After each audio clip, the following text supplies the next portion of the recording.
And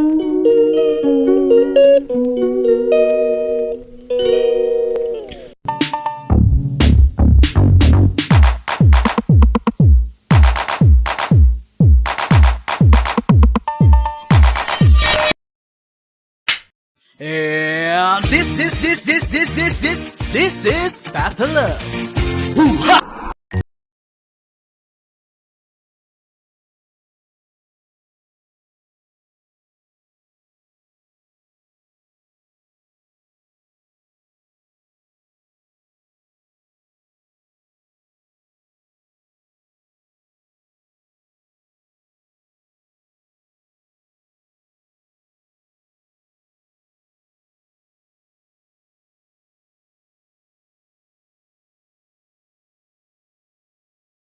Sa mga bilang pwede na Pilipino, alam mo yung pageant.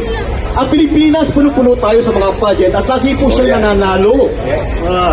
At isa dyan, alam natin sila Catriona Gray, nandiyan si Gloria Diaz, na siyang nagwawagi bilang mga Mrs. Universe. At hindi lamang yun sa international, meron din tayo sa mga lokal.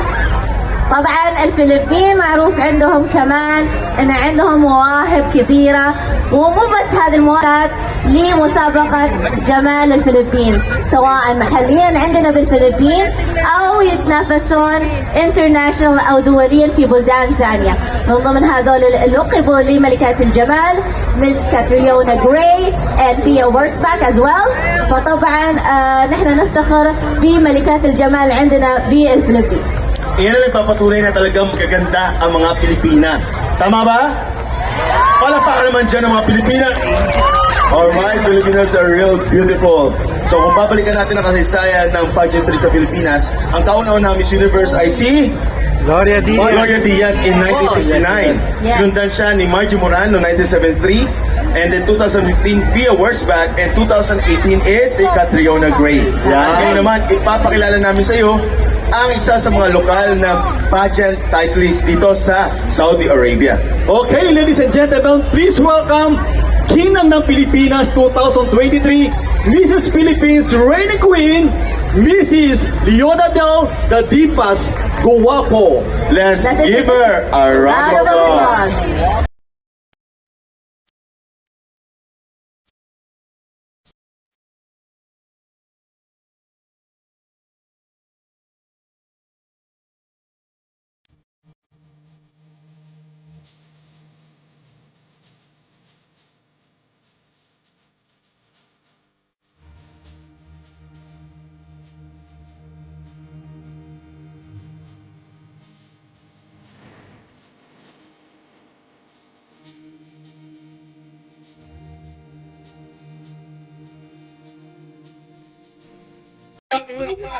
Yun.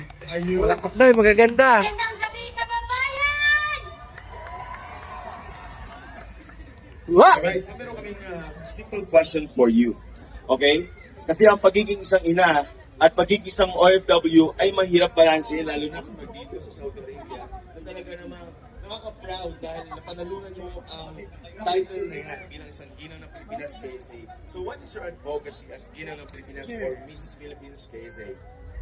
As a teacher, as a guro, tinutulungan ko po ang mga kababayan. Tablado ang perya ng Pilipinas.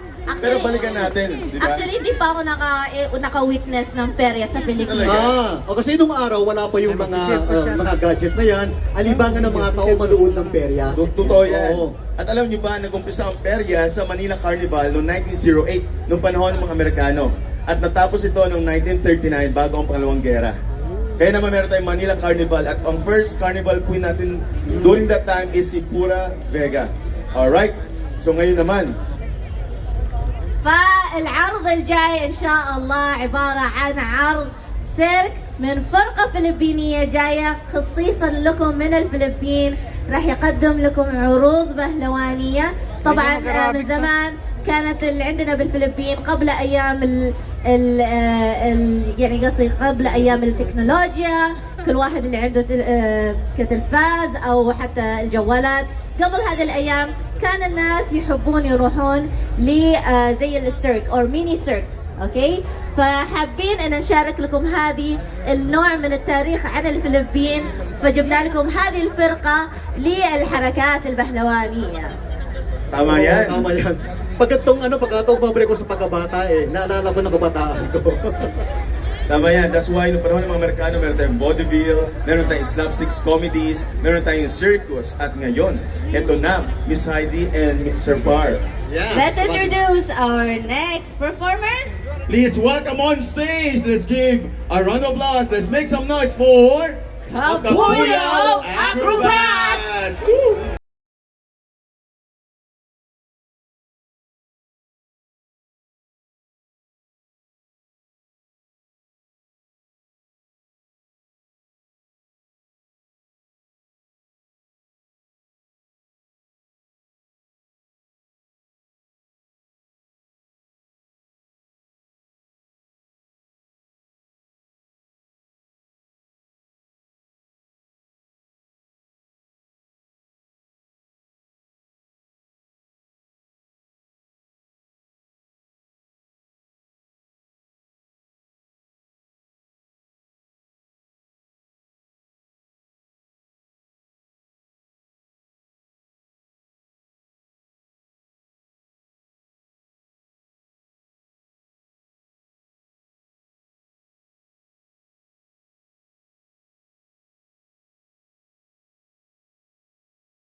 Walking alone, the streets are empty. The only thing I can see is my own silhouette. I'm getting stronger, step by step. The clock is ticking, but there's no time for regrets. I've been flying from town to town, from London to Taiwan. I've been all around the globe, trying to protect your soul. We are heroes tonight. We will fly above the sky. We are heroes tonight. Yeah. We are heroes tonight. We will fly above the sky. We are heroes tonight.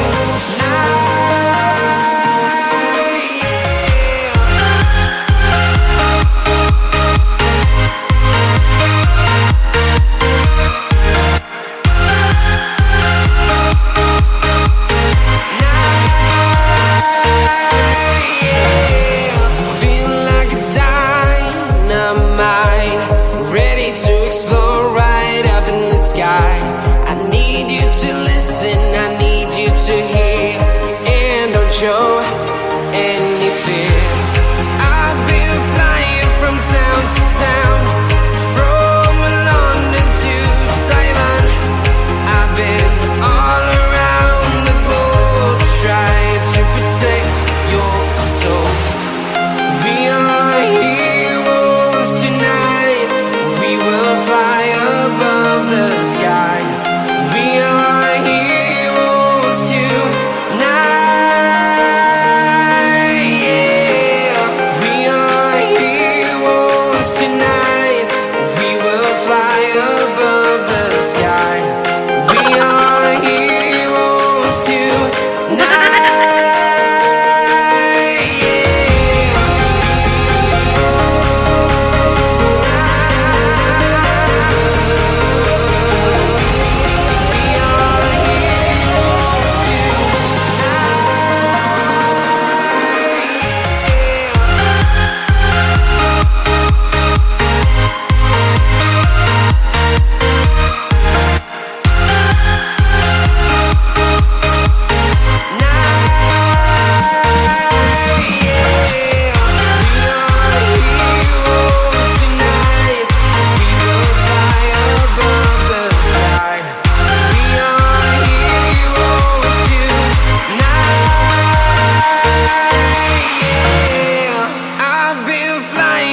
Town to town, from London to Taiwan.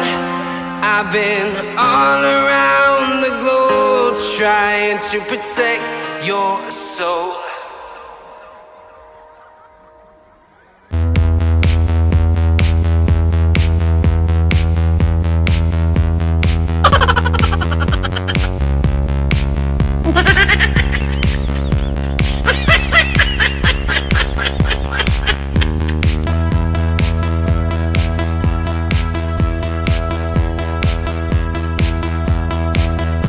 Bumalik na kayo sa Iyak.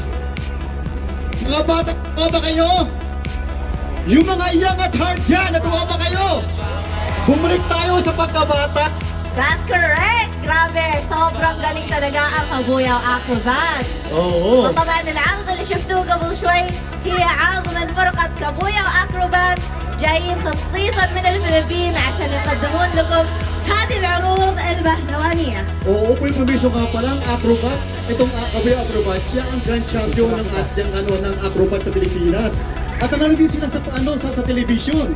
Sila ang champion at doon sa mga sa TV po natin, naging first runner-up din sila. Ganun sila kahusay. Tunay na proud. Sobrang husay nila, nandito sila sa Riyadh. It's their first time actually dito sa Riyadh eh. Oo. Yes. Miss Desai, napakaganda ng iyong kasuotan. Ganon din yung iyong kasuotan, Sir Marpar. Ano mo ba sabihin ko ang inspirasyon ng mga kasuotan nyo ngayong gabi? Ito kasing sa akin, galing ito ng Pilipinas. Ito kasi is modern, barong na siya. Barong na pinaghalong parang Americana style. So, medyo may pagka, yung sa Mindanao,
Fabulous.